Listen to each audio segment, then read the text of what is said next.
तो इस युद्ध की शुरुआत होती है 20 अक्टूबर 1962 को, और इस युद्ध का कारण था तिब्बत और एमसी मेहोन लाइन।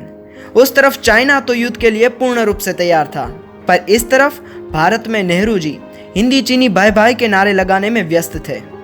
कभी कभी मुझे तो ऐसा लगता है कि हमारे देश में जो भी विकट समस्याएं हैं वो शायद होती ही नहीं अगर देश के पहले बड़ा प्रधान सरदार वल्लभ भाई पटेल होते। पर चुनाव जीतने के बाद भी 2 लोगों ने उन्हें बड़ा प्रधान बनने ही नहीं दिया, और यह युद्ध 21 नवंबर 1962 तक चला, जिसमें हमारी हार हुई थी। पर इस बीच 18 नवंबर को 2000 चीनी सैनिकों ने रात को 3:30 बजे लद्दाख के रेजांगला पर हमला बोल दिया।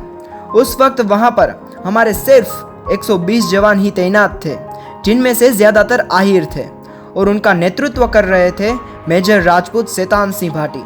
उन्होंने कंट्रोल रूम में बात करके इस स्थिति के बारे में बताया, पर ऊपर से जवाब आया कि इस युद्ध में हमारे बहुत से जवान शहीद हो चुके हैं और हम ये युद्ध हार गए हैं।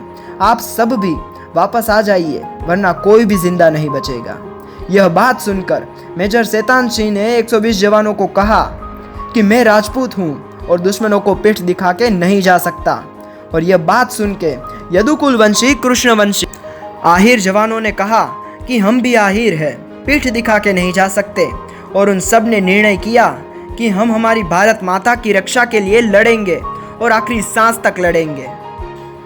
और रेजांगला में भीषण युद्ध शुरू हुआ, जहां चीनी सैनिकों के पास अद्यतन शस्त्र थे, मशीन गन्स थी, और हमारे जवानों के पास सिंगल लोडेड गन और बहुत कम मात्रा में मशीन गन थी।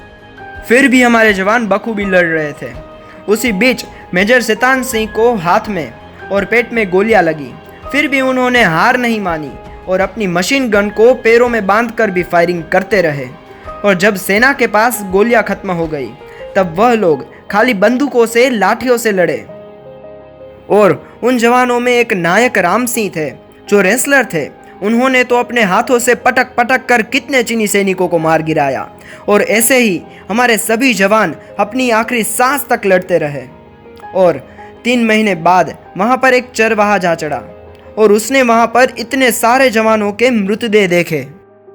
तब सबको पता चला कि ऐसा कुछ युद्ध भी हुआ था, जिसमें हमारे 120 में से 114 जवान शहीद हो गए थे, और इन जवानों ने सामने 1300 चीनी सैनिकों को मौत के घाट उतार दिया था। आप कल्पना तो कीजिए, इस तरफ भारत माता के 120 जवानों ने सामने 1300 चीनी सैनिकों को मार गिराया और लद्दाख को बचा लिया। और जब सारे जवानों के मृतदेह प्राप्त हुए, तभी सब ने देखा कि सबके सीने पर गोलियां लगी थी, एक भी गोली किसी की पीठ पर नहीं लगी थी। और मेजर सेतान सिंह के पैरों में अभी भी मशीन गन बंधी हुई थी।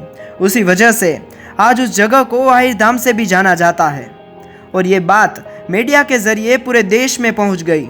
और जब मुंबई में कवि प्रदीप ने भारत माता के इन वीर सपूतों के बारे में सुना, तब उनके मुंह से निकलते शब्दों को उन्होंने कागज पर लिखा, और उस गीत को हमने कई बार लता मंगेशकर जी की सुमधुर आवाज़ में सुना है।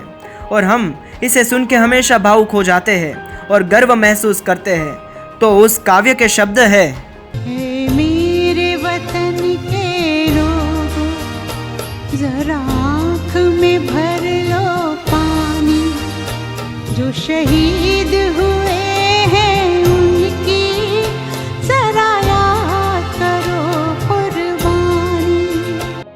और उसमें एक पंक्ति आती है कि एक एक ने 10 को मारा। वो सच ही तो है। इसलिए यह विश्व के इतिहास की ऐसी गाथा है जिसमें दुश्मन देश ने भी हमारे वीर जवानों की प्रशंसा की थी। और आज भी हमारे देश के जवान इतना कुछ कर रहे हैं, तो हम क्या चीनी चीज़ों का बहिष्कार नहीं कर सकते? ज़रूर कर सकते हैं। तो कोई भी चीज़ खरीदने से पहले सोनम वांगचुक जी का स्टेटमेंट हमेशा याद करिएगा।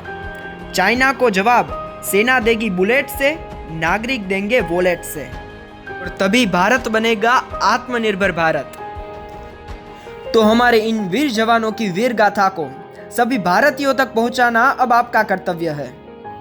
और ये वीर गाथा आपके दिल को छू गई हो तो इस वीडियो को लाइक कीजिए, और ऐसे ही वीडियोस देखने के लिए हमारी चैनल को सब्सक्राइब कीजिए। और अंत में